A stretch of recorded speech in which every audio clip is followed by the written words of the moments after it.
Halo teman-teman semuanya, Assalamualaikum warahmatullahi wabarakatuh. Perkenalkan, kami dari kelompok 5. Kami akan membahas materi di mata kuliah Statistika Inferensial, dosen pengampunya Ibu Nelly Budiarti.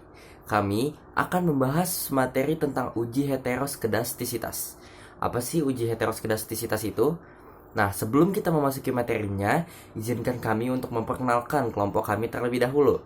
Perkenalkan, nama saya Hendrik Lana, dan dua rekan saya, Muhammad Dafar Rajabi dan Erlianti Anissa Putri. Oke, langsung masuk ke pengertian dari uji heteroskedastisitas. Uji heteroskedastisitas merupakan salah satu uji klasik atau uji asumsi klasik untuk mengetahui apakah distribusi data penelitian homogen atau heterogen. Dalam uji ini, diharapkan data tidak terjadi heteroskedastisitas, artinya data tersebut merupakan data yang homogen. Uji heteroskedastisitas merupakan alat uji model regresi untuk mengetahui ketidaksamaan varian dari residual satu pengamatan ke pengamatan yang lainnya.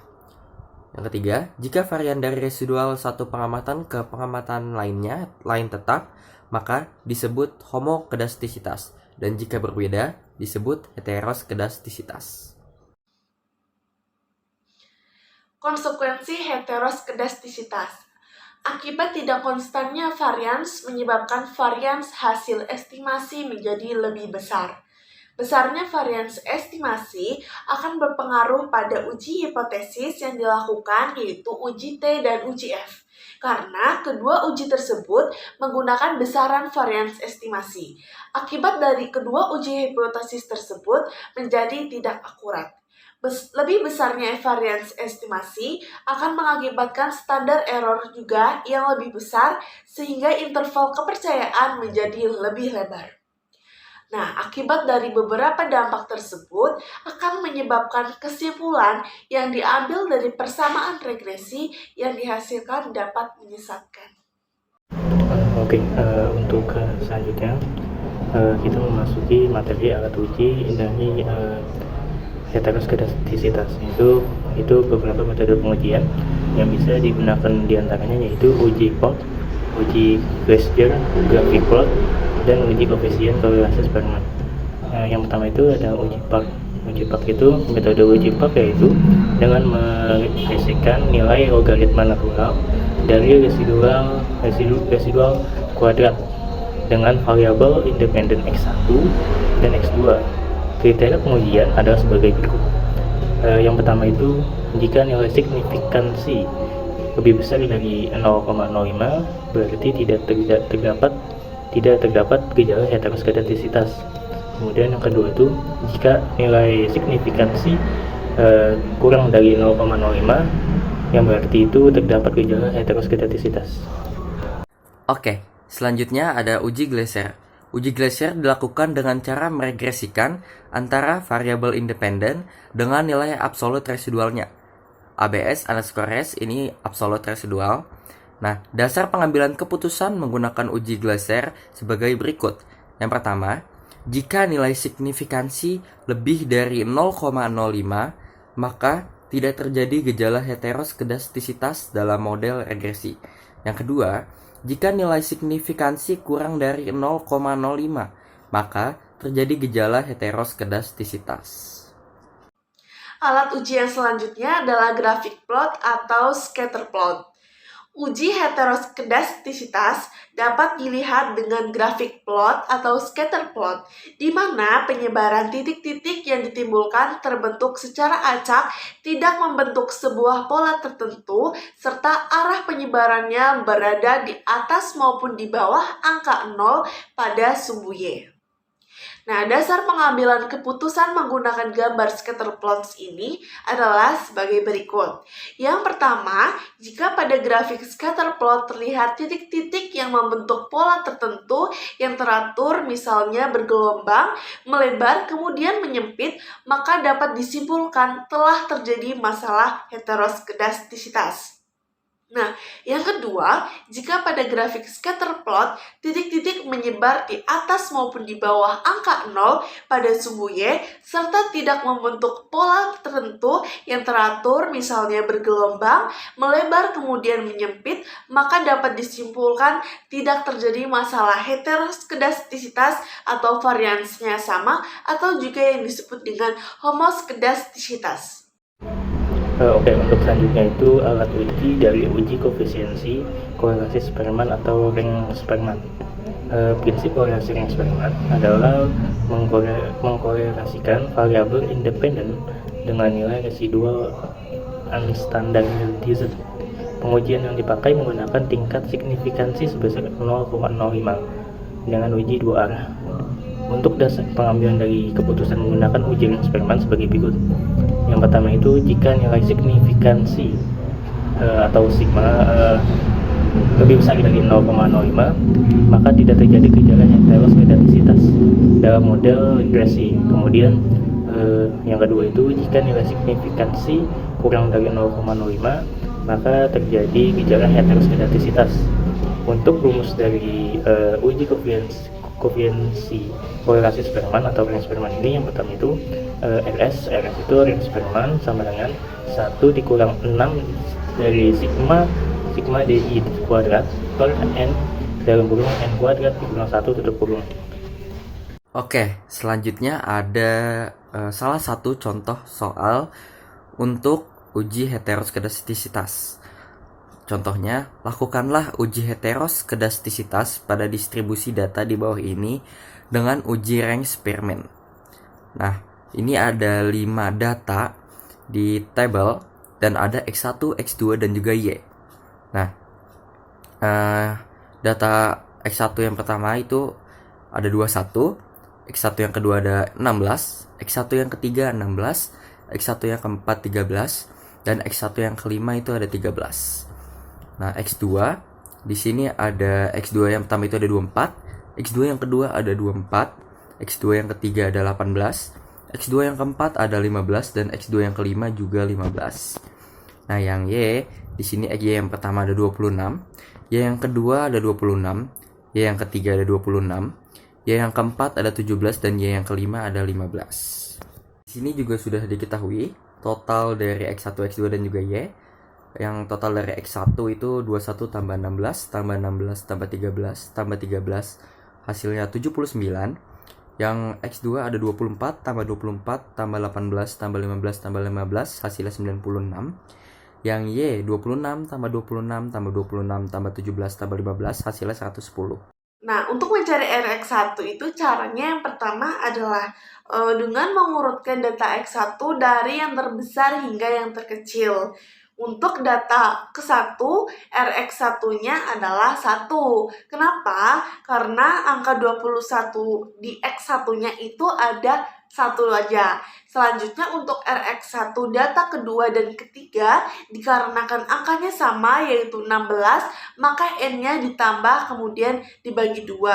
N-nya itu 2 dan 3 ditambah menjadi 5 dibagi 2 menjadi 2,5.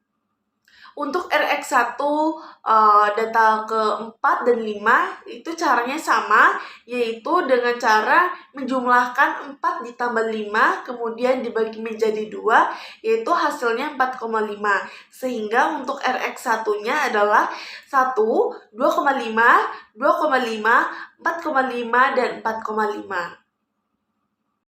Oke, untuk RX2 itu dapat dari mana sih? Kita melihat dari X2-nya. Di sini kan X2 data pertama dan data kedua itu memiliki angka yang sama, yaitu 24 dengan 24. Maka RX2-nya itu kita ambil dari sesuai urutan data. Di sini data pertama dan data kedua itu sama, maka 1 ditambah 2 itu 3, kemudian dibagi 2 sama dengan 1,5. Makanya dari itu data pertama dan data kedua ini di RX2-nya ini dimasukkan angka 1,5. Kemudian di data ketiga di sini kan X2-nya itu di angka 18, dan angka 18 ini cuma 1 dari 5 data tersebut. Maka dari itu di RX2-nya ini kita menaruh angka sesuai urutan data tersebut. Di sini urutan datanya itu urutan data ketiga, maka X2-nya itu 3. Kemudian di data keempat dan data kelima ini, di X2-nya itu memiliki angka yang sama, yaitu 15 dengan 15. Maka dari itu X2-nya itu mengambil dari penyumahan dan kemudian dibagi dari hasil sesuai data tersebut. Nah ini yang kita mau ambil itu data keempat dan kelima, maka 4 tambah 5 9 dibagi 2 sama dengan 4,5, maka X2-nya itu dapat di 4,5. Oke, selanjutnya merupakan perhitungan dari area. Nah, perhitungan di area ini perhitungannya sama seperti sebelumnya, perhitungan di RX1 dan RX2. Jadi, di Y ini kita lihat, ini ada angka 26, ada 3 di data ke-1, kedua, dan ketiga. Ini berarti datanya sama, 26. Nah, gimana cara menghitungnya? Ini sama, jadi tinggal 1 ditambah 2 ditambah 3 dibagi 3. Karena ada 3 data yang sama. Nah, jadi hasilnya itu 2. Jadi area 1, area 2, dan area 3 itu hasilnya 2. Nah, gimana dengan area 4 dan area yang 5? Kita lihat di data yang Y. Ini Y yang keempat ini datanya hanya 1, 17. Jadi karena hanya 1, jadi kita langsung tulis aja 4 di area yang keempatnya. Begitupun yang area yang kelima. Di Y-nya ini datanya hanya 1, yang Y yang 5. Hanya 15. Jadi di area yang kelima hanya ditulis 5 saja, seperti itu. Selanjutnya yaitu mencari DX1 dengan cara mengurangkan RY1 dengan RY. Untuk data pertama 1 dikurangi 2 yaitu minus 1.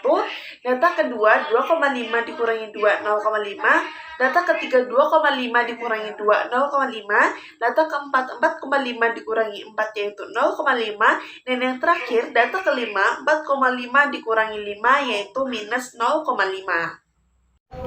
Kemudian DX2 itu dapat dari mana sih? DX2 itu kita bisa dapat dari RX2 dikurang RY. Kemudian di data pertama ini RX2-nya itu sebesar 1,5, kemudian RY-nya itu 2, maka DX2-nya itu dapat minus 0,5. Kemudian di data kedua itu RX2-nya itu 1,5 dikurang 2, maka dapat DX2-nya itu minus 0,5. Kemudian di data ketiga RX2-nya ini di angka 3, kemudian RY-nya itu di angka 2, kemudian 3 dikurang 2 sama dengan 1, maka DX2-nya itu dapat angka 1. Kemudian di data keempat itu RX2-nya itu sebesar 4,5, kemudian RY-nya 4, maka 4,5 dikurang 4 dapat 0,5, maka DX2-nya itu menghasilkan 0,5 di data keempat. Kemudian di data kelima itu RX2-nya itu di angka 4,5, sementara RY-nya ini di angka 5, kemudian 4,5 dikurang 5 sama dengan minus 0,05, maka DX2-nya ini dapat hasil minus 0,5. Oke, selanjutnya adalah perhitungan DX1 pangkat 2. Nah, ini perhitungan yang cukup mudah. Jadi kita lihat di data yang DX1. DX1 yang pertama itu ada min 1 pangkat 2 hasilnya 1. Yang kedua itu 0,5 pangkat 2 itu hasilnya 0,25. Yang ketiga 0,5 pangkat 2 hasilnya 0,25.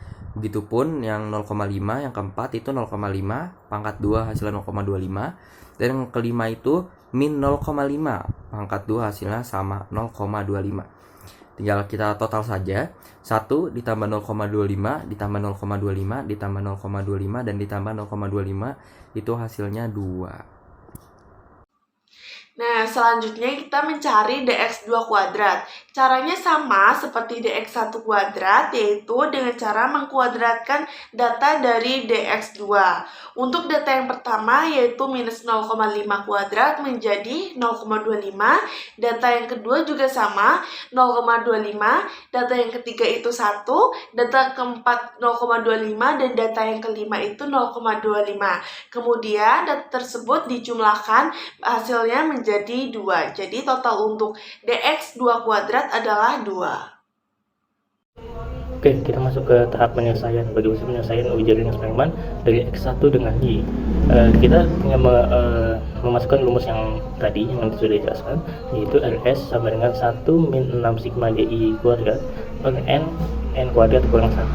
Kemudian sama dengan di sini kan kita ambil 1, maka 1 dikurang 6.